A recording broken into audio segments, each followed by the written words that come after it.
de notre vie, tout cela ne vient que de la part d'Allah subhanahu wa ta'ala. Et en insultant les peuples, cela veut dire que nous avons croyance que c'est le temps, la société qui agit sur nous. Alors que Allah subhanahu wa ta'ala, il est unique. C'est lui qui a le pouvoir sur toutes choses. Alors Allah, pourquoi il est mécontent? Parce que inna Allah la yaghfiru an yushraka bi. Qu'Allah subhanahu wa ta'ala, il ne pardonnera jamais la personne qui l'associe à autre chose. La personne qui pense qu'Allah subhanahu wa ta'ala n'est pas capable de gérer tout cet univers par lui-même. Il a besoin d'aide. Il a besoin de commandants, de personnes qui l'aident dans cette tâche. Alors c'est ce qu'on appelle de l'association. Et Allah subhanahu wa ta'ala, il est pur. Il n'accepte pas cela. Il n'accepte pas de se voir associé, de croire qu'il est associé. Et cela emmène sa colère. Et la colère est tellement grande à ce moment-là que jamais il ne pardonnera. Une personne néglige son namaz. Une personne néglige les actes d'adoration, les commandements d'Allah subhanahu wa ta'ala. Au jour du qiyamah, Allah subhanahu wa ta'ala, il sera libre de punir cette personne comme il sera libre de la pardonner. Mais si quelqu'un associe Allah à une autre création, une autre créature, alors la colère d'Allah subhanahu wa ta'ala est si grande que dans l'au-delà, jamais Allah subhanahu wa ta'ala ne pardonnera cette personne. Et en insultant les peuples, cela veut dire que nous avons justement cette croyance. Nous avons cette croyance qu'Allah n'est pas capable de faire tout cela seul. Il a besoin d'associer. Donc d'une façon ou d'une autre, directement ou indirectement, nous sommes en train d'associer Allah subhanahu wa ta'ala. Et c'est pour cela que ce hadith aussi a été placé dans ce chapitre du iman, que la foi c'est quoi? C'est avoir conviction, croyance qu'Allah subhanahu wa ta'ala il fait tout, que ce soit le bien qui nous arrive, que ce soit le mal qui nous arrive, le bonheur, la tristesse, les déceptions, les réussites, etc. Tout cela ne nous vient que de la part d'Allah subhanahu wa ta'ala. Ce que Allah il a mis dans notre destinée, c'est cela qui va nous arriver. Et tout ce qu'il y a aux alentours ne sont que des intermédiaires pour nous aider à progresser vers Allah subhanahu wa ta'ala. Mais en aucun cas, ces intermédiaires ne sont capables d'interférer dans les décisions d'Allah subhanahu wa ta'ala. Et c'est pour cela qu'Allah subhanahu wa ta'ala, ici de ce hadith, il est mécontent. Il dit que je suis mécontent du fils d'Adam. Pourquoi? Parce que directement ou indirectement, en insultant l'époque, la société, etc., c'est qu'il est en train de m'associer. Et c'est pour cela qu'Allah subhanahu wa ta'ala, ici, il est mécontent. Et justement, Allah dit, si vous pensez que c'est l'époque qui fait ça, si vous pensez que c'est la société qui fait ça, ce sont ces intermédiaires que j'ai placés autour de vous, dans votre vie, qui vous apportent ce bien ou ce mal, etc. Alors sachez que Anadda, alors Allah subhanahu wa ta'ala, là pour nous faire comprendre, il rabaisse vraiment son niveau, c'est-à-dire Allah subhanahu wa ta'ala, il a sa sagesse, il a son éloquence, mais de temps en temps, pour nous faire comprendre certaines choses, il nous explique par des exemples. Alors là, il fait des exemples très très simples à comprendre, de façon à ce que tout être humain, quel qu'il soit, quel que soit son niveau de compréhension, son niveau intellectuel, etc., il soit capable de comprendre ces exemples, et en comprenant ces exemples, il réalise l'unicité d'Allah subhanahu wa ta'ala. Alors là aussi, Allah subhanahu wa ta'ala, pour nous faire comprendre, qu'est-ce qu'il dit? Si vous pensez que c'est la société qui fait cela, c'est le temps qui fait cela, alors sachez que wa ana ad-dahr. Alors c'est moi le temps. Si vous pensez que c'est le temps, la société qui fait cela, alors sachez que le temps c'est moi, l'époque c'est moi, la société c'est moi. Donc si vous insultez l'époque, si vous insultez la société, etc., alors vous êtes en train de m'insulter. Alors mon fils d'Adam, comment est-ce que tu peux te permettre de m'insulter? Moi qui t'ai créé, moi qui t'ai donné la vie, moi qui t'ai fait grandir, qui te donne à manger, qui te laisse respirer, qui te donne la santé, moi qui t'ai donné la vue, l'odorat, l'huile, le goût, tout ce que tu as, que ce soit en bien matériel, en bienfait corporel, en bienfait spirituel, toute ta vie ne dépend que de moi. Comment est-ce que tu me remercies? En m'insultant. Est-ce donc là une façon d'agir au fils d'Adam? C'est ce qu'Allah subhanahu wa ta'ala, ici, selon les commentaires de nos muhaddithines, qui disent qu'Allah subhanahu wa ta'ala, il essaie de nous faire comprendre cela.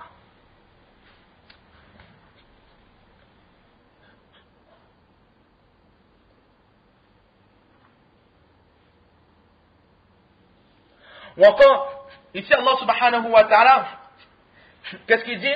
Wa ana ad-dahr, je suis l'époque, Qazi Iyad, rahmatullah alayh, il dit qu'ici Allah subhanahu wa ta'ala, il veut tout simplement nous faire comprendre que si nous insultons l'époque, etc., nous croyons que ces intermédiaires peuvent interférer dans les décisions d'Allah subhanahu wa ta'ala. Ici dans wa an-nadr, il y a un mot qui est sous-entendu. C'est quoi? C'est Allah subhanahu wa ta'ala qui nous dit: je suis celui qui fait changer l'époque. Je suis celui qui fait changer les mœurs, qui fait changer les façons de penser, les mentalités, etc. Tout cela, c'est moi qui fais changer. Effectivement, à cause de ces intermédiaires, il vous arrive ceci ou cela, de bien ou de mal. Mais avant d'insulter ces intermédiaires, réfléchissez, pensez. Qui c'est qui a mis ces intermédiaires devant vous? Hier, tout ce qu'aujourd'hui, toutes ces choses qui vous causent préjudice aujourd'hui, ces mêmes choses, hier, étaient en train de vous étiez en train de profiter de ces choses-là. Ces choses, vous étiez profitables. Et aujourd'hui, ces mêmes choses vous causent préjudice. Certes, vous êtes mécontents de ces intermédiaires, vous les insultez, mais avant de les insulter, posez-vous la question: qui c'est qui a changé cela? Qui c'est qui a fait que d'une chose sortait du bien, et de cette même chose aujourd'hui, c'est le mal qui en ressort? C'est moi qui ai changé cela. C'est moi qui ai fait cela. Alors, avant d'insulter, de critiquer cet intermédiaire, regardez d'où vient cela. Et Allah nous explique que cela ne vient que de la part d'Allah subhanahu wa ta'ala. Alors avant d'insulter cet intermédiaire, comprenons que cela vient de la part d'Allah subhanahu wa ta'ala. Et une fois que nous avons compris que cela vient de la part d'Allah subhanahu wa ta'ala, avant d'insulter, avant de critiquer Allah, posons-nous la question: pourquoi est-ce qu'Allah, il a changé cela? Hier, cela n'était que bonheur pour moi, grâce à cette chose, par cet intermédiaire, mais aujourd'hui, cette chose, cette créature me cause tant de préjudice. Pourquoi est-ce qu'Allah subhanahu wa ta'ala, il a changé l'effet de cet intermédiaire? Posons-nous la question, par l'intermédiaire de ce hadith, si nous comprenons donc cela, posons-nous la question: pourquoi est-ce que cela change? Hier, qu'est-ce que nous avions? Aujourd'hui, petit à petit, tous ces bienfaits que nous avions sont en train de partir. Ce n'est pas l'époque qui fait cela, ce n'est pas la société qui fait cela, ce n'est pas les personnes autour de nous qui font cela, mais cela vient de la part d'Allah. Mais pourquoi est-ce qu'Allah il a fait ça? Très certainement, nous avons dû commettre une faute. C'est pour cela qu'Allah subhanahu wa ta'ala, il est en train de retirer tout ce qu'il nous a donné. Alors, si Allah, il retire tout ce qu'il nous a donné, c'est parce que nous avons commis une faute. Alors, le vrai fautif, c'est qui? Est-ce Allah? Est-ce l'époque? Ou est-ce nous-mêmes? Alors, avant d'insulter Allah, avant de critiquer les intermédiaires, blâmons-nous nous-mêmes. Regardons avant les défauts que nous avons, tout ce mal que nous avons semé, tout ce mal que nous sommes en train de causer, nous ne faisons que récolter les fruits de cela. Si nous plantons un arbre épineux, alors nous aurons, pour avoir certaines choses, nous devrons affronter ces épines qui se trouvent sur ces arbres. Et c'est ce qu'Allah subhanahu wa ta'ala nous fait comprendre. Ce qui vous arrive, posez-vous la question: c'est Allah qui a fait, mais pourquoi Allah il a fait? Parce que certainement, vous avez dû commettre une faute.